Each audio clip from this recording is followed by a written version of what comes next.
and they weren't creating a constitutional system of education. So that's why I ran for governor.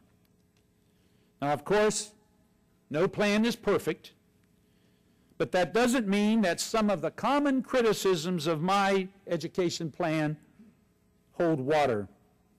They don't. So let me address a few of them today. The first criticism is this. Well, this all sounds great, but where's all the money going to come from?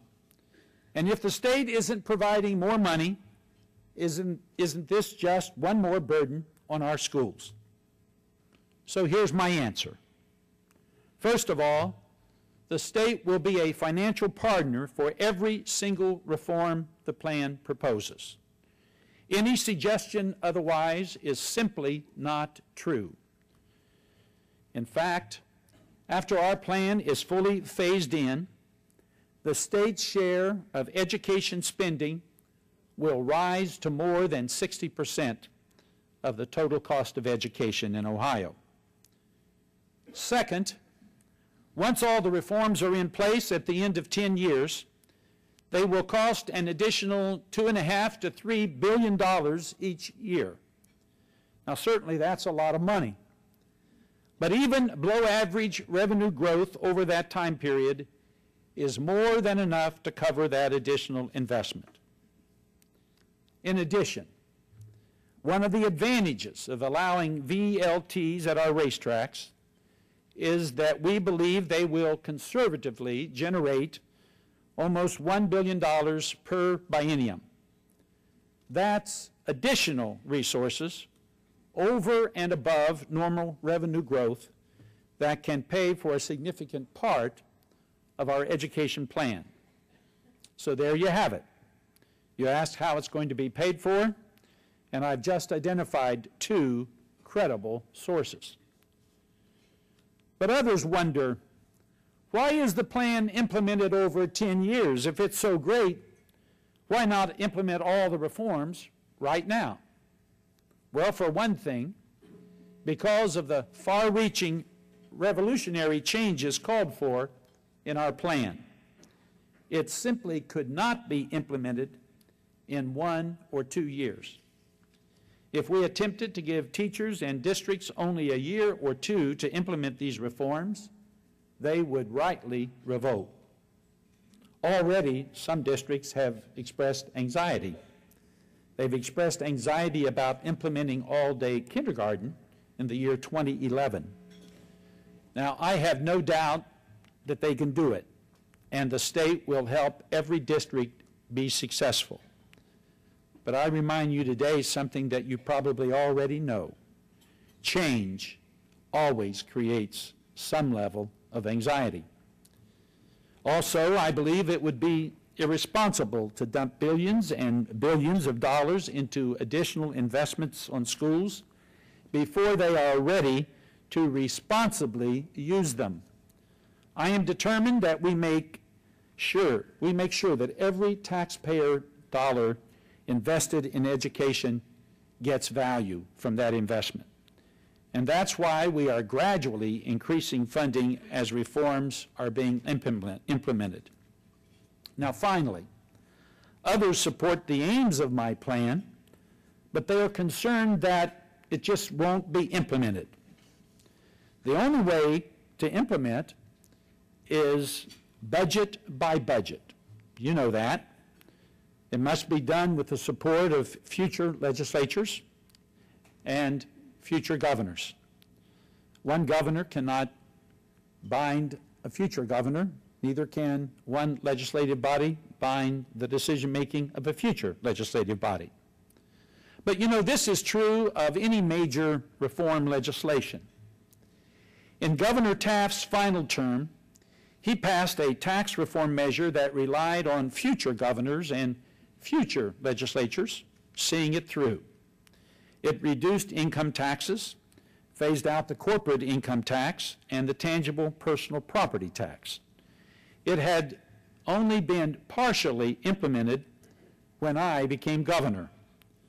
In fact, I have made extraordinarily difficult decisions to continue this tax reform because I believe it is important to making Ohio's business environment more attractive.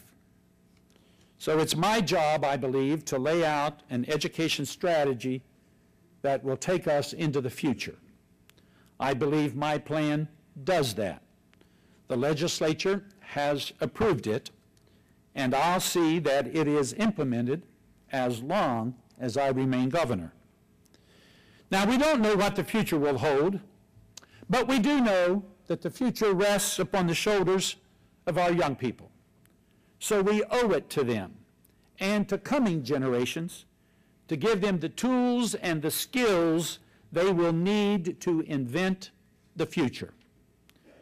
Taken together, I believe these reforms represent the first statewide 21st century education system in America. Instead of an unconstitutional education funding system, we will finally have a constitutional funding system that provides for what our children need to be successful in a new economy. Instead of sending new teachers into the classroom without adequate preparation, they will earn their professional licenses through a multi-year residency program modeled after the residency program that we've used to train doctors for decades. Instead of partial schooling for the youngest Ohioans, we will become among the first states in the entire nation to require universal all-day kindergarten. Instead of the expensive and, in my judgment, rather ineffective Ohio graduation test, we will be one of the first states in the nation to provide all of our young people an opportunity to take the most widely used college entrance exam, the ACT, thereby raising the bar and encouraging them to continue on to college. Instead of lining up students like widgets on a conveyor belt, we will teach our young people by allowing them to learn how to write through journalism, to learn science by building and creating, to learn math by putting its wonders to work in the real world.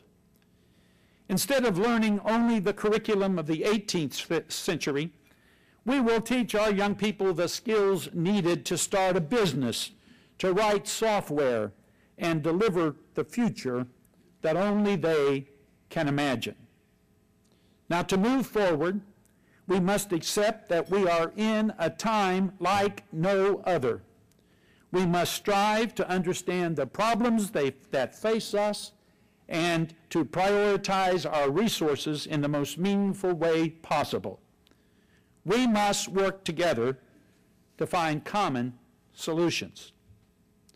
Now, differing viewpoints are welcome, but deserve to be addressed thoughtfully and in a spirit of civil dialogue. The time for questioning deeply held assumptions that have served us in the past has never been greater. Yesterday's solutions are not sufficient to deal with the challenges of today and tomorrow.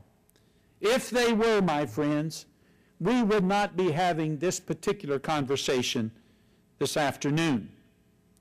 But too much attention to naysayers and fault finders only slows our ability to make the changes needed to build a new future. Ohio, without question, has contributed greatly to America's genius and continues to do so today with our outstanding universities, our research centers, and our world-renowned medical clinics and hospitals. And so we will build on all of our strengths. We will look ahead, not behind. And we will not falter because we will get there together. I want to thank you for the initiative, the talent, and the energy of Ohio that you represent. I look forward to continuing our conversation this afternoon.